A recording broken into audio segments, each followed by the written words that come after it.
what I wanted to talk with you today about is really where we see search right now, and sort of generally the direction we see things going in the future. And what I want to do is sort of infuse this conversation with a sense for what we as professional information people, what we as librarians, what we as people who try to help our patrons, our family members, our students, what can we do to help them become better information users, seekers, and sense makers in the future? So I'm going to give you a little presentation here, and I'm going to start off with this very basic premise. Search seems like one of those basic things that you were born with, but it's not true. Search is really a skill, and there are some people who are good at it, and there are some people who are better at it, and it's absolutely fundamental. It's this critical skill. And I mean that both in the sense of a critical thinking skill, but also in the sense of a critical, meaning important, performance skill. People who can search well do well in school. They buy the right refrigerator. They understand what's going on in Afghanistan. They have a deeper, richer, better understanding of the world in general. Now, this is sort of mother's milk to you, I know, but one of the things I want you to be aware of is that as you watch patrons come into the library, as you watch students working, you can see that some are really talented at this kind of search business, and others are not so great.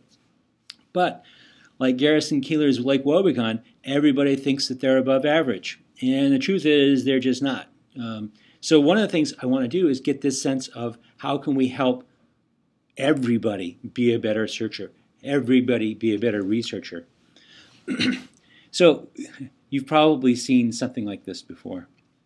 Right. These are the stacks, the information resources we know and love and grew up with. And the reason I wanted to show you this picture is for two reasons. First off, there's no people here, which is an interesting note, because the libraries I go to, the floors are packed with students. Every carrel, every little nook, every cranny, all has students in it. But increasingly, you know what they're doing, right? They're trying to get information from online resources. The other piece of information, the idea I wanted to carry across in this picture, is that research in this kind of environment, this information environment, has a lot of interesting properties. And one of the things we don't think of, because we're fish in this particular water, is we don't think of those search skills, the search research skills that you have in libraries, how those transport over into the new world, into a world where information is available through your library's Wi-Fi system. So let's think about that for a second. Do you remember this? Right, yeah, I know you do. This is the Reader's Guide to the Periodical Literature, and you used to get these volumes every few days or every few weeks or whatever. And there was a whole protocol that one would follow. You would think of a particular concept, and then you would go to the Reader's Guide, and you try to figure out how I can find the appropriate concept entry, the appropriate index term, and then read down there to look at the third entry, which is the text slump from a Harvard Business Review, and then you have to decrypt what those funny little characters mean, and then go into the stacks or maybe send out a slip. There was a whole mechanism, and you had to know what was in the periodical literature. You had to know how to run the Reader's Guide. You had to know that. That was a skill. Okay? So what I want to do is think about that now in the age of Google, where you can type terms and you don't need to do quite so much decrypting, but the catalog is a little less well understood. Is it true that everything is in Google, or is it true that only there are bits and pieces of it out there? So an interesting question for our patrons is, how do they think about the space of things that are possible? Now, one of the things I do, as the pictures at the bottom of this slide illustrate, is I do a lot of going out and talking with real people. I sit and talk with them, and I watch how they search, and I try to understand what they know, what they don't know, the fallacies that they believe, the mistakes that they make and errors, and I try to really get not to the normative model, not to the way we think it should be, but to the way people are actually doing. And so there's a couple of big things I take away from all of this study that I do. The first off is that there's a huge need for search skill, right? It's not intuitive. We believe, because we live in the library universe, because we live in the information world, that doing searches is straightforward and obvious. You just type a couple words, you know which database to use, you know where to go in the stacks. But in fact, it's something it's deeply embedded in our culture. And it's one of those things that if you grow up in the right culture, you get this stuff in the background knowledge. If you don't grow up in this culture, it's completely opaque to you. It's completely dark matter in the universe.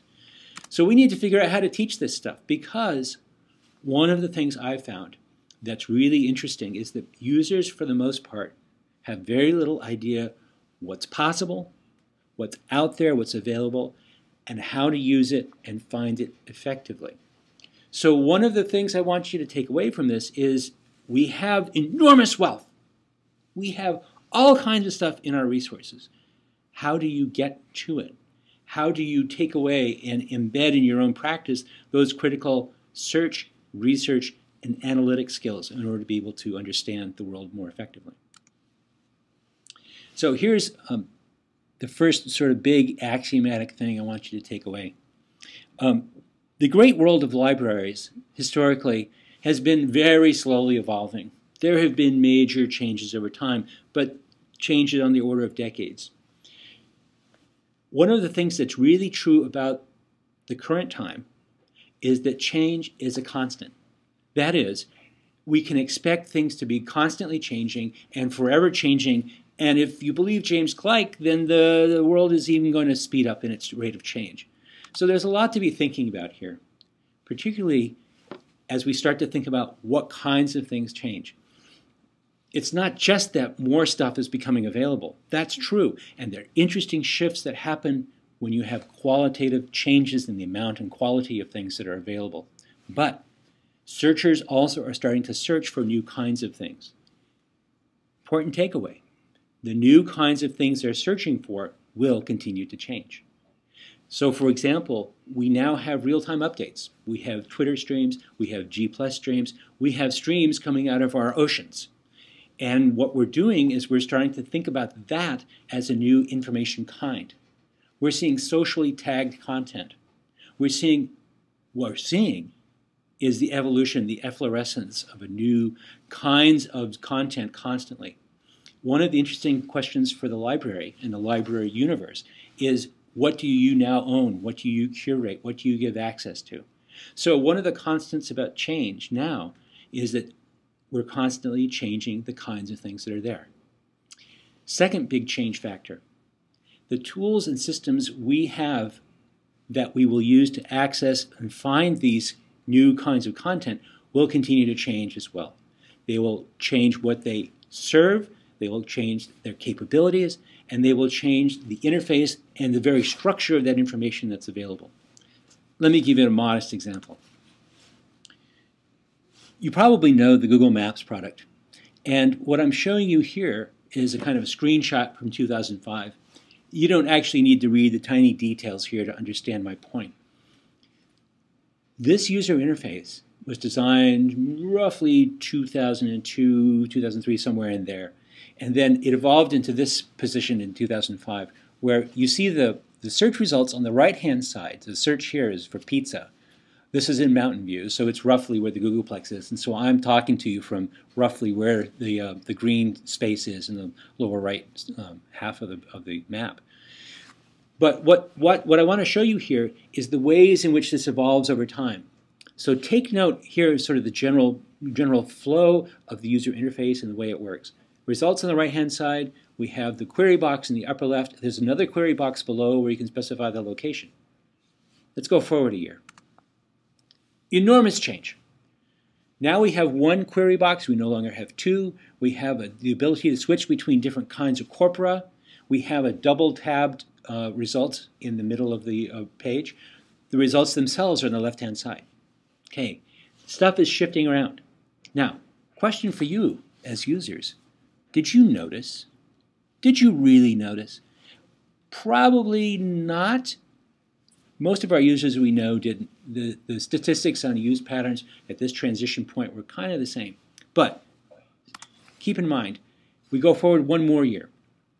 All of a sudden, actually a couple more years, all all of a sudden we now have images inserted into the results so you can see the front door or you can see the logo. We're starting to add additional metadata, reviews, and so on. We're enriching the kinds of results that come back because we now have more competent ways of indexing and serving up results. So that single query pizza now has embedded in it a whole bunch of interesting implications. You go forward another year, more changes. You go forward another year, more changes. Here's the point. Change is constant. The underlying data set is not even the same. So one of the changes that happened between the very first image I showed and now is we totally swapped out the entire data set. So the entire MAPS database in 2005 was externally sourced. We got it from other people. By this time, 2011, it's totally our own. Our Street View cars have driven around all the streets in the United States, more or less, and we've taken that data, and this map, which looks essentially the same as 2005, is in fact fundamentally different. The underlying data set is different. In addition, the user interface is different. The kinds of data we provide are different. The kind of metadata we have tagged to each one of those data points is different. So what we're seeing is huge kind of shifts, and one of the challenges for us and for our users is to be able to carry them along so that they suddenly are not thrown into something completely novel and completely alien so that they can't function. So let me summarize this. 5 years ago, we had a nice orange line. We had a simple maps interface. A year later, we changed it, still orange line, but we called the product local, and we fundamentally changed the interface. A year later, we made it blue, we changed it back to maps, etc., etc. You start to see what's going on here. We're changing lots of things all the time. From our perspective, we're constantly trying to provide a better user search experience. Someone can walk up to maps and they can start to use it effectively instantly. The more they practice with it, though, the better they'll get, if they know how particular pieces of the interface work.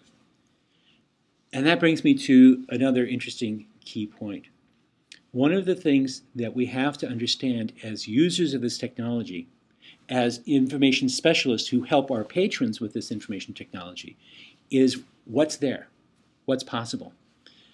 One of the things about this interface from a few years ago was that we had multiple tabs on the left-hand side, but we also had little interaction widgets scattered all over the interface itself.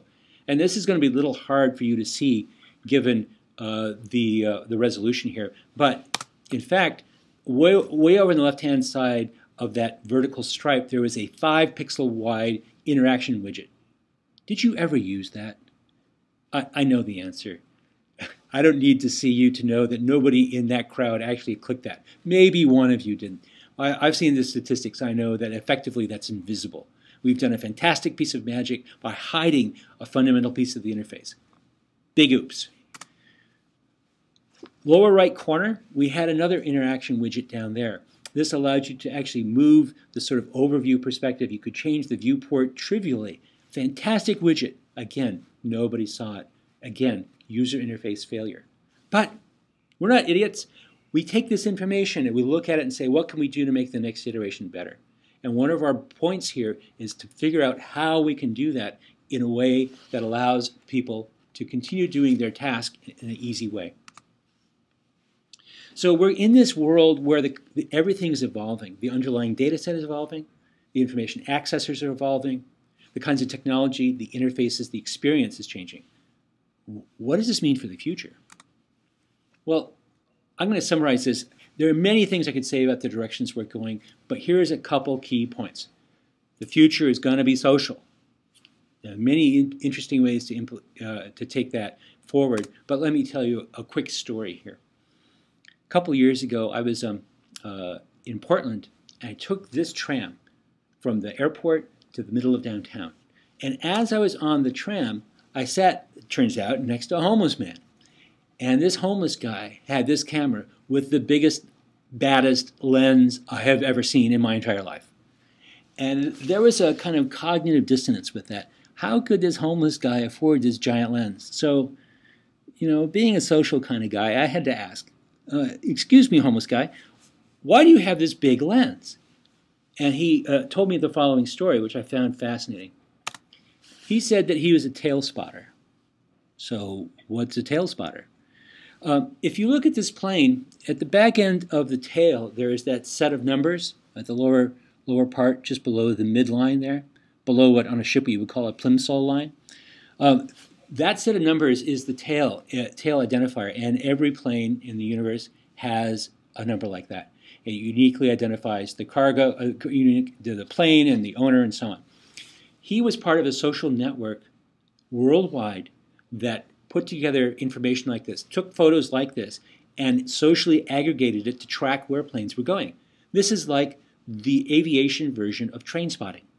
So this organization of people would swap data socially on the network, and they would create wiki entries. Now, this is the Wikipedia entry for the Portland International Airport. My point is, this is analogous to that.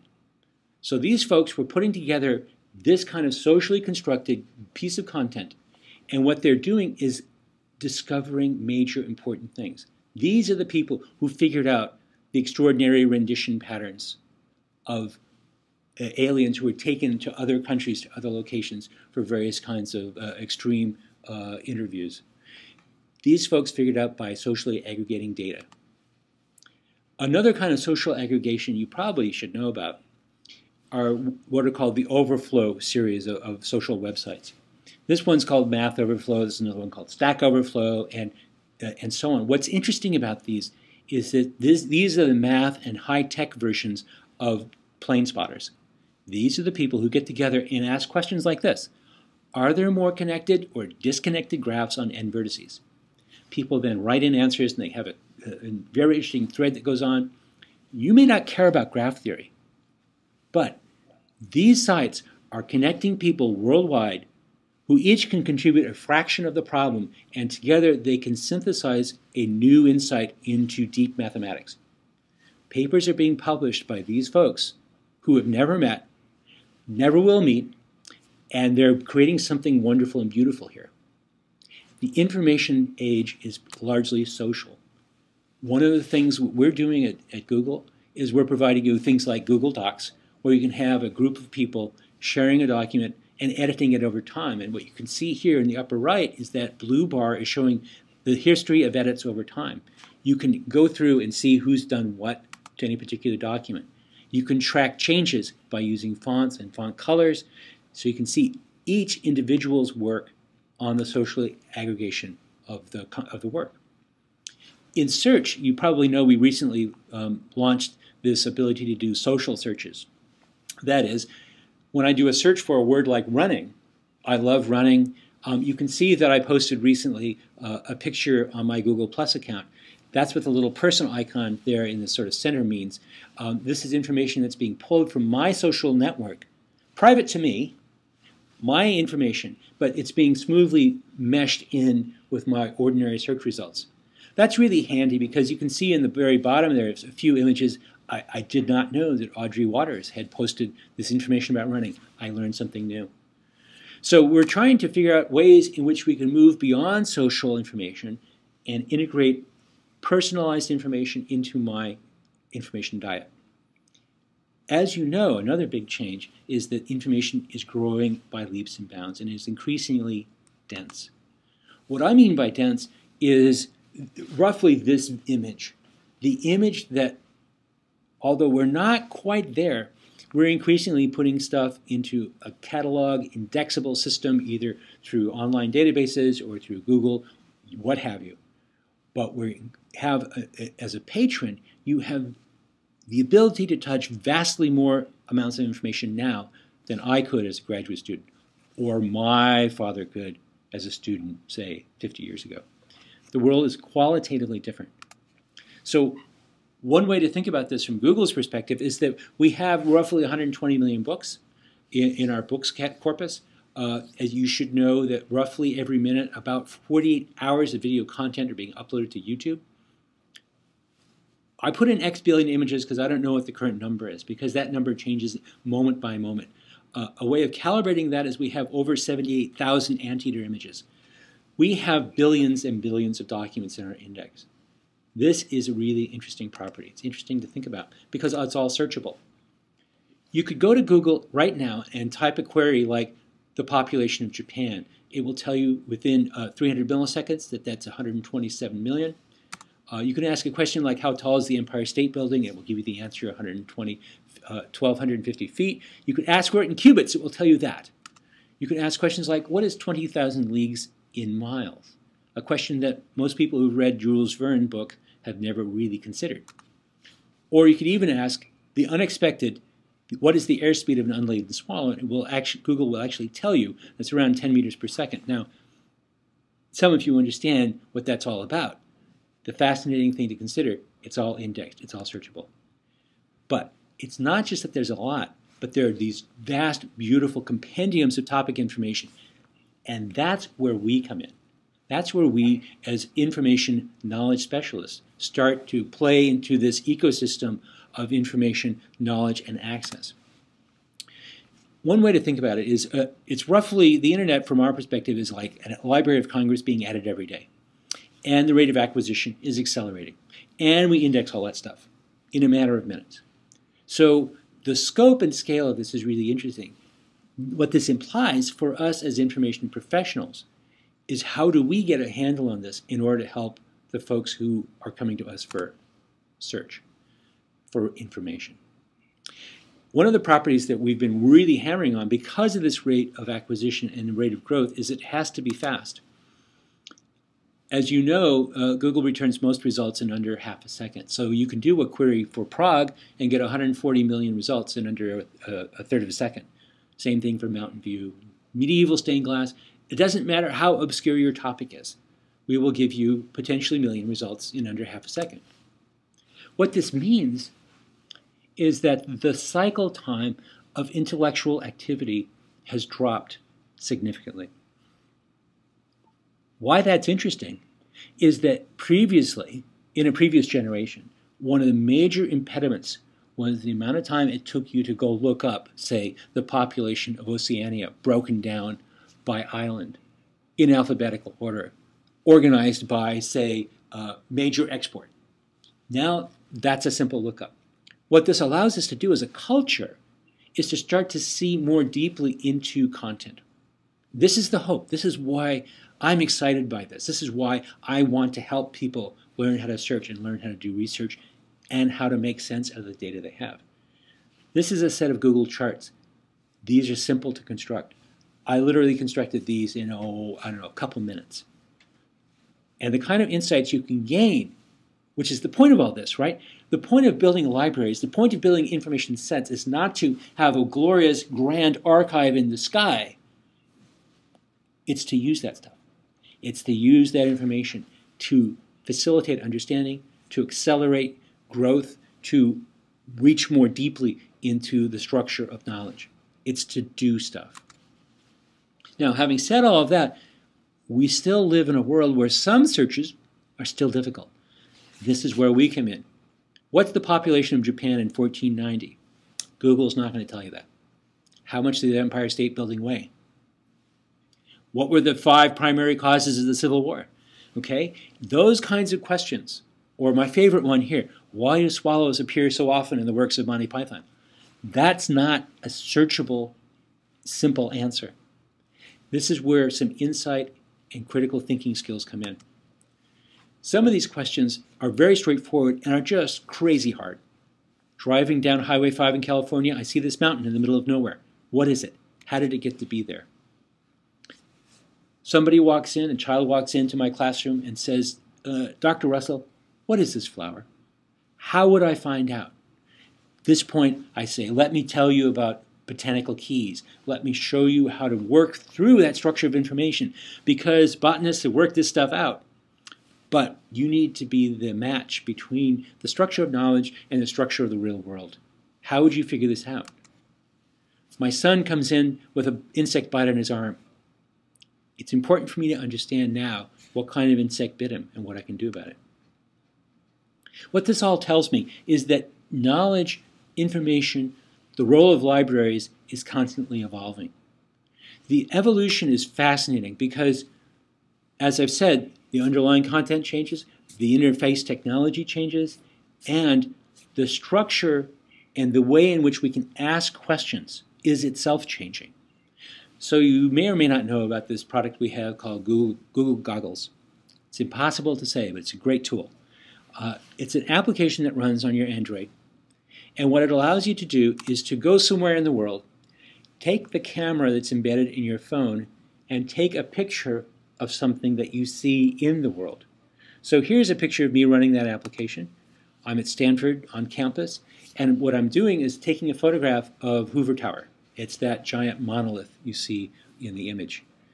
That picture then gets scanned and analyzed and used as the query to Google image search. What image search does is it takes that image, looks for the best matches in the image database, then extracts from that a query, runs that query, and hands back the answers. So in fact, you can see in this diagram, in this photograph, that it's actually identified it as Hoover Tower and run the query Hoover Tower. So now I've taken a picture of the world and used that as an access point for information.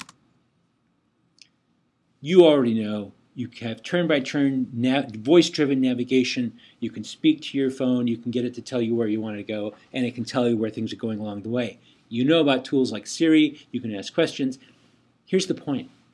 These kinds of interfaces are not just new decoration on top of old-fashioned SQL backend data stores.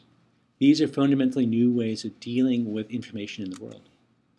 So here's a way to think about it. A cute story. So my son loves Stanford basketball, and we go to Stanford, and you know what it's like. You go to the stadium, and everybody starts chanting, and they're singing this song, which roughly goes, ooh, woo, woo, ooh, woo, woo, woo, woo, woo, woo, woo, woo, woo. And my son says, you know, Dad, I like that song. I want it on my iPod. I'm a skilled searcher. I work at Google. I think my first reaction is, let me use Shazam. It's people chanting. You can't use Shazam. Okay. And I tell him, son, give up. It's impossible.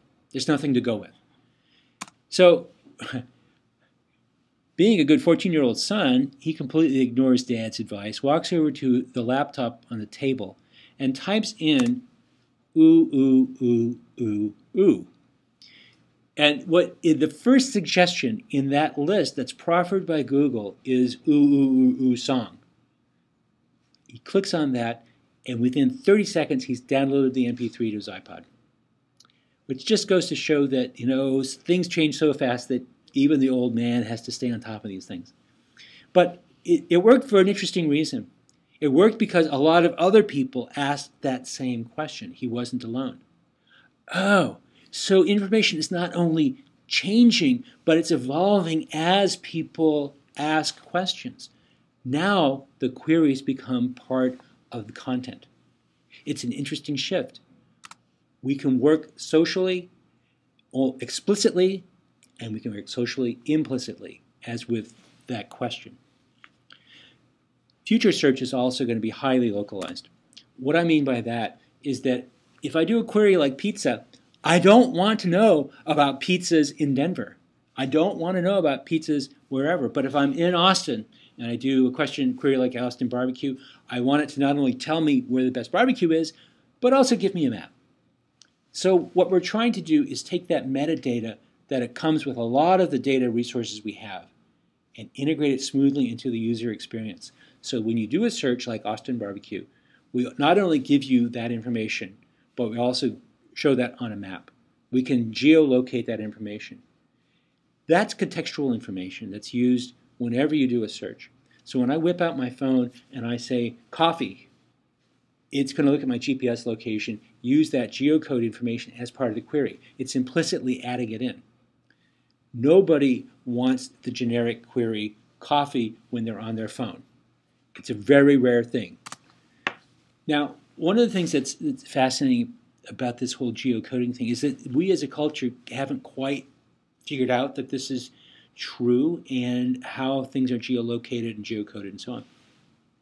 I did this interesting experiment a while ago where I asked 250 people at Google to find an aerial image of this house. This is the Squire House in Palo Alto, taken before 1977.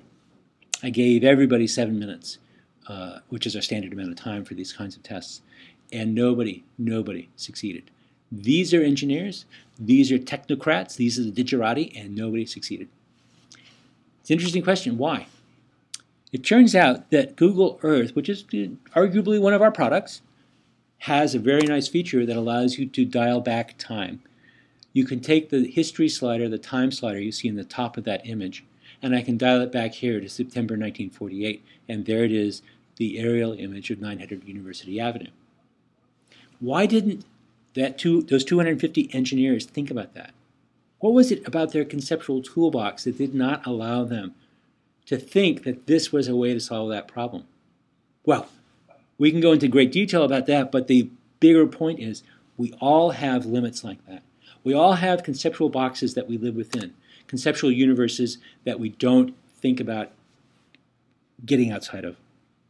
And so the future for me, for search, for information, is that it will be social, it will be dense, it will be fast, evolving, and local. It will have all these properties. And we will constantly, as a technology engineering culture, figure out ways to make our tools access this wash of information as it comes through. Part of the issue for us is that it's not just any one thing. It's not just that we have RSS feeds. It's not just that we have blogs. It's not just that we have patent information. From Google's perspective, we've got all of that. And when somebody invents something new, I'll add another bullet to the bottom of the list here.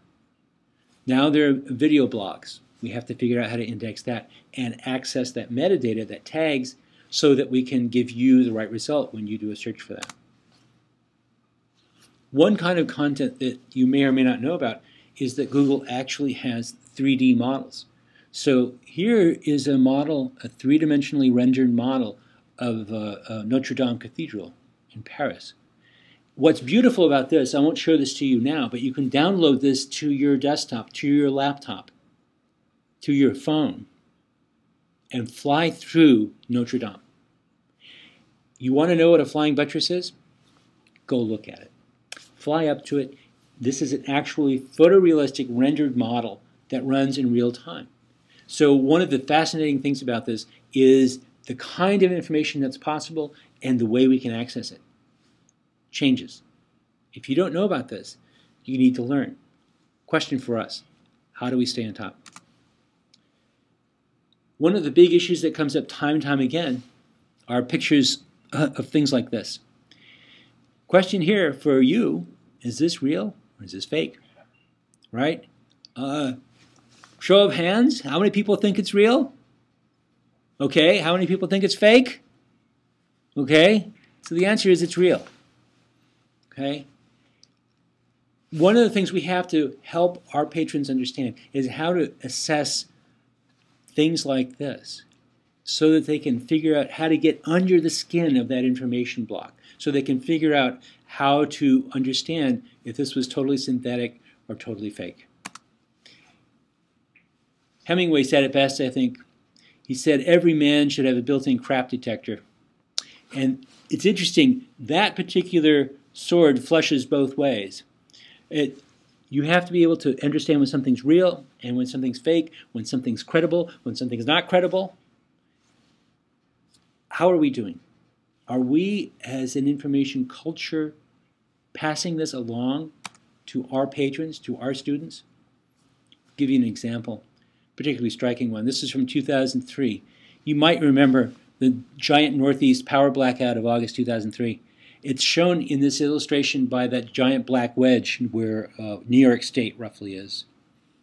So, interesting question. How do I know this is a fake image? Think about it for more than a second. You realize there's no clouds. All right? So in this case, you could say, well, oh, it was very clever. Somebody did this nice composite thing. No, they didn't. To do a composite with no clouds over the entire landform of the United States would require longer than that blackout existed. So you have to be able to have this credibility sense, this ability to dig into these images, to these information resources and understand. What this means for us, I think, is we need to understand where our patrons are at, what they have now, what they know, and we need to figure out how to teach them these new skills and these new sets of understandings, these sets of search literacies. And in essence, we have to reach out aggressively to help them because they're not, in many cases, coming to us. A few are, don't misunderstand me. I talk to some of them. But as a whole, this is something that I think the tacit belief is, oh, I know how to do that. I can Google it in two queries. And that's just not true. So what we're trying to get to is a point where we understand that what it means to be literate in this rapidly evolving social localized world is more than just the ability to run a simple query. You have to know what's possible. You have to know what kind of content is available. You know how to frame questions. You need to be able to, as you're searching, recover from errors, setbacks, and dead ends. How to then qualitatively assess the credibility and authoritativeness of that content, and then be able to do something with it. How to, within that content, find, extract, and analyze information. Because part of the point here is that there's a whole set of skills that one needs, including the meta skill of knowing how to pay attention, knowing what to notice, and knowing how to stay up to date. That's not obvious. I, at birth, was not given the stay up to date button. That's not been installed in me either. So this is a skill we have to develop for ourselves with each other. Thank you very much.